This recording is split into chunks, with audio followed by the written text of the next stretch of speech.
Salut à tous et bienvenue une fois de plus sur cette nouvelle vidéo sur le décryptage de crypto-monnaies. J'espère que vous allez bien les amis, j'espère que vous portez à merveille. Aujourd'hui les amis, on va voir ensemble une nouvelle forme d'arnaque très terrible. Donc actuellement, si sur le marché des crypto-monnaies, il y a une nouvelle forme d'arnaque qui fait même rigoler, mais qui est très dangereuse parce qu'elle est imprévisible. Elle est vraiment imprévisible et surtout très redoutable. Vous pouvez perdre la totalité, je dis bien la totalité, sans même laisser un grain. Comme on dit souvent, quand la technologie évolue, les scammers ou bien les pirates également évoluent. Et vous allez voir que la méthode que l'on va aborder aujourd'hui, vraiment, c'est terrible quoi, c'est impensable.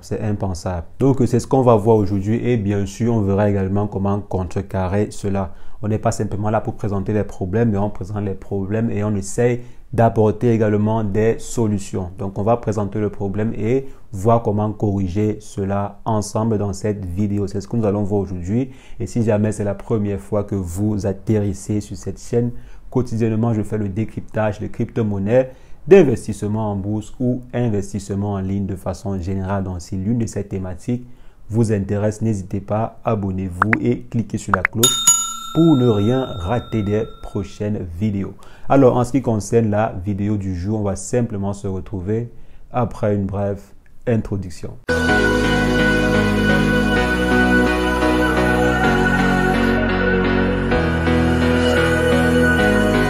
Alors les amis, comme je disais, aujourd'hui, on a vu plusieurs personnes qui ont été victimes d'un nouveau style d'arnaque. C'est vrai, ce n'est pas innovant, ce n'est pas né d'aujourd'hui, mais on remarque de plus en plus cette nouvelle forme d'arnaque-là. Et elle n'a pas de barrière. Elle n'a vraiment pas de barrière. Donc, de quoi s'agit-il? Comme j'ai dit à l'introduction, vous allez voir que c'est tout bête. C'est tout bête. Donc maintenant, on a remarqué en fait que les personnes qui piratent ou bien qui volent vos crypto-monnaies, ce ne sont plus des pirates, mais ce sont des membres de votre famille. Ce sont vos amis, ce sont vos frères, ce sont vos parents, ce sont vos sœurs, ce sont vos confrères, ce sont vos membres de la communauté et tout. Donc, ce sont vos amis proches qui vous volent vos crypto-monnaies actuellement-ci. Il y a eu plus d'une dizaine, voire une centaine de cas recensés ainsi. Et on ne parle pas des vols de quelques dizaines de dollars en crypto-monnaie. Il y a des vols de plus d'1 million de dollars en crypto-monnaie. Il y a des vols de 400 000 dollars en crypto-monnaie. Imaginez-vous un peu que votre frère vous vole 400 000 dollars en crypto-monnaie. Et généralement, avec les crypto-monnaies, c'est pas comme dans la banque. Si une personne veut faire un transfert qui équivaut à 400 000 dollars avec les crypto-monnaies, il n'y aura pas une régulation, il n'y aura pas une instance qui va vous appeler pour signaler. Donc là, on est en train d'essayer de retirer 400 000 dollars de votre compte. Est-ce que c'est vous qui avez ordonné l'opération ou pas? Donc, il n'y a pas ça avec les crypto-monnaies.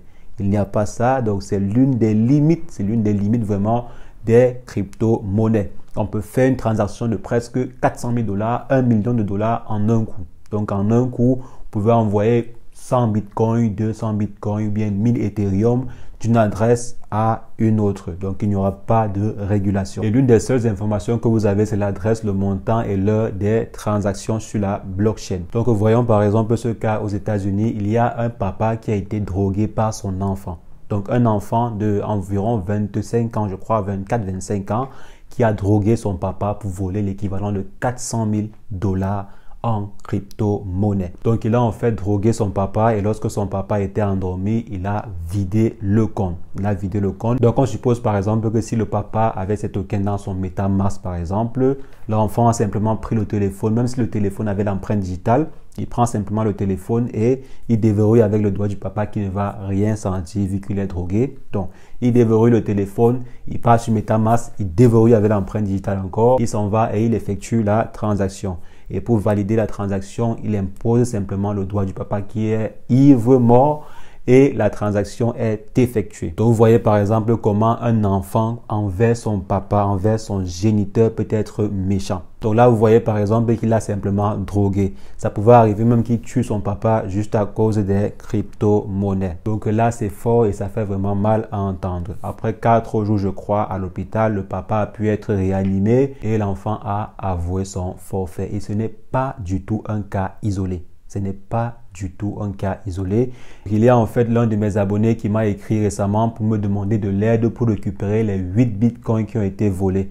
Donc, l'un des membres de sa communauté, donc ses amis, on peut dire ainsi, l'a volé 8 bitcoins. Vous partez par exemple à une fête avec votre ami et ce dernier vous demande votre téléphone pour peut-être prendre une photo ou bien pour prendre je ne sais quoi. Et vous donnez parce que c'est votre ami. Vous donnez sans crainte parce que c'est votre ami. Et ce dernier vous vide sans laisser de traces. Vide votre portefeuille sans vous laisser de traces. Et bien sûr, on ne va jamais savoir si c'est lui ou pas parce que l'adresse, elle est anonyme. L'adresse sur la blockchain, elle est anonyme. Donc, il a porté plainte et tout, mais ça n'a pas abouti parce qu'on n'a pas de preuve. On n'a pas de preuve que c'est lui et tout. Comme on a dit, la blockchain, elle est anonyme. Donc, c'est l'un des inconvénients de la blockchain. Et maintenant, vous allez sûrement demander comment est-ce que la personne a pu faire cela. C'est très facile. Vous devez savoir que c'est très facile. Généralement, avec l'empreinte digitale, on peut déverrouiller votre téléphone, déverrouiller l'application MetaMask ou bien Trust Wallet. C'est très facile. Et maintenant, vous allez sûrement demander comment est-ce qu'il a donc fait pour avoir l'empreinte digitale. Je vous dis rien de plus facile. Rien de plus facile que d'avoir votre empreinte digitale. Il y a plusieurs solutions en ligne qui vous permettent de pouvoir récupérer l'empreinte digitale d'une personne sur un téléphone. Vous pensez par exemple que les scientifiques ou bien que la police fait souvent comment pour récolter l'empreinte digitale sur un mégot de cigarette ou bien sur une porte ou bien sur un objet et tout. Il va simplement aller chercher les différentes solutions qui vont lui permettre de pouvoir récolter ton empreinte digitale sur ton téléphone. Donc, lorsqu'elle a l'empreinte digitale sur le téléphone et c'est fini, elle peut simplement garder cela et l'utiliser ultérieurement. Donc, si par exemple, je veux récupérer votre empreinte digitale pour déverrouiller votre téléphone plus tard, croyez-moi, rien de plus facile. Donc, c'est pourquoi je vous dis vraiment de faire très attention. Et généralement, comme on aime souvent un peu se faire voir, on va par exemple montrer nos 8 bitcoins à nos amis, on va montrer nos 150 Ethereum à nos différents amis et tout, que tiens, moi, j'ai 150 Ethereum et tout. Vous pensez que tout le monde est fier de votre réussite? Non, c'est pas tout le monde qui est fier de votre réussite. Donc, la première des choses à faire et la plus simple, en fait, c'est de ne pas confier votre téléphone qui comporte vos différentes crypto-monnaies à une tierce personne. Même si c'est votre frère, même si c'est votre ami, ne confiez jamais votre téléphone à cette personne-là. Vous devez en fait savoir que confier votre téléphone à quelqu'un, c'est comme prendre votre porte-monnaie et donner à la personne. Même si le porte-monnaie est fermé avec le cadenas. Vous devez en fait savoir que c'est la même chose quand vous prenez votre téléphone et vous donnez à la personne. La personne va essayer de casser le cadenas pour prendre votre argent. Et en plus, ce sont des grosses sommes. 8 bitcoins, je crois, c'est 24 000 $. Vous voyez, par exemple, le parent qui perd 400 000 $. Donc, même simplement 10 000 $ ou bien 5 000 $, c'est pas petit. Il y a des gens vraiment qui sont prêts à tout pour 5 000 $. Donc, il faut faire vraiment attention. Ne donnez pas votre portefeuille ou bien votre téléphone à je ne sais qui. Ça, c'est la règle la plus, comment dire, la plus sécurisée. Si vous avez votre portefeuille avec vous, on ne pourra pas voler votre argent. Bon, on ne pourra pas facilement voler votre argent. Donc, si vous avez le portefeuille avec vous et votre portefeuille est sécurisé, on ne pourra pas voler votre argent. Donc, maintenant, généralement, utilisez des wallets avec 2 systèmes d'authentification.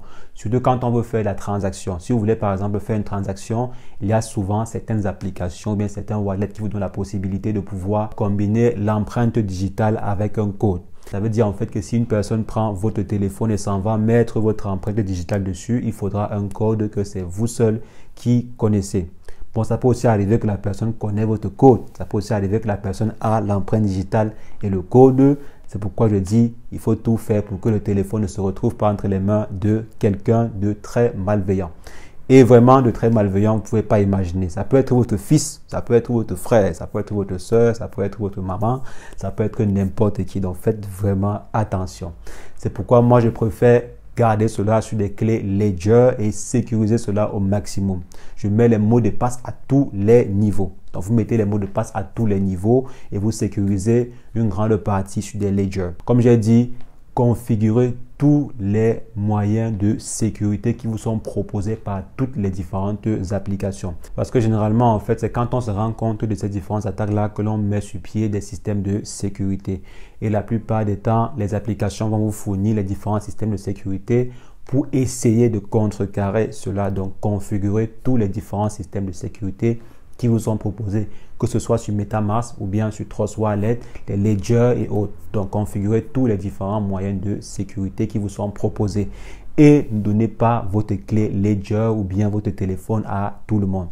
Non, évitez cela. Évitez cela au maximum et faites très attention.